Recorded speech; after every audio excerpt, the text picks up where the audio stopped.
So tell me, Mrs. Prospect, what would you like your final expense policy to do for you when you pass away? And so part one of that is it's an assumptive question, a slightly, subtly assumptive question. I'm not asking you, you want a final expense plan, don't you? I'm not doing a directly assumptive close-ended question.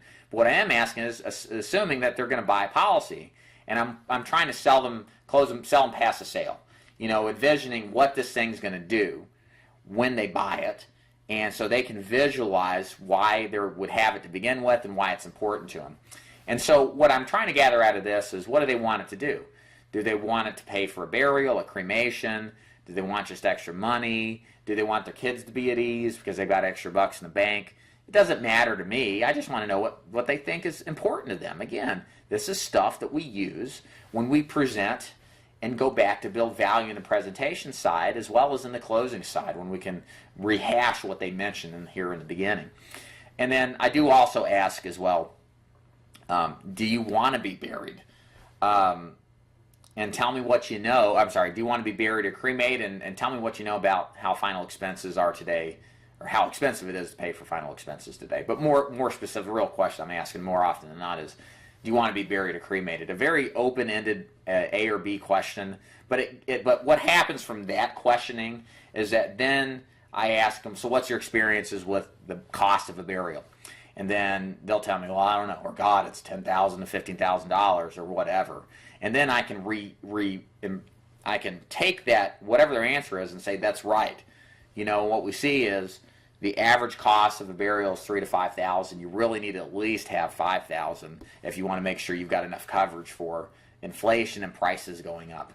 And or same thing for a funeral. You know, and when you look at the whole cost of the casket, the tombstone, whatever, it's going to come out to about that much. And if you can do it, $7,000 to $10,000 somewhere in there is fine.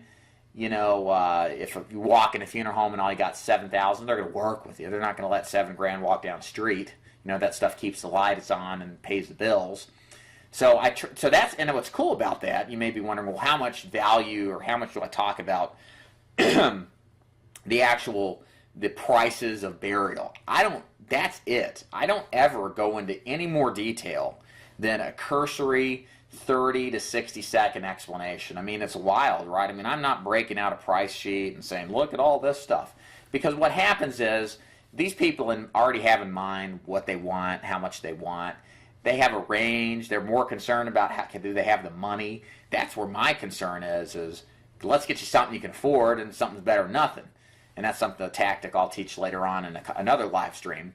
But the idea here is, again, just to get an idea of in their minds, and validate their ideas they had in their mind already with some logic. Again, logic justifying the emotion. Jesus is so expensive to bury. Oh my gosh! And yes, it is, because here's the breakdown.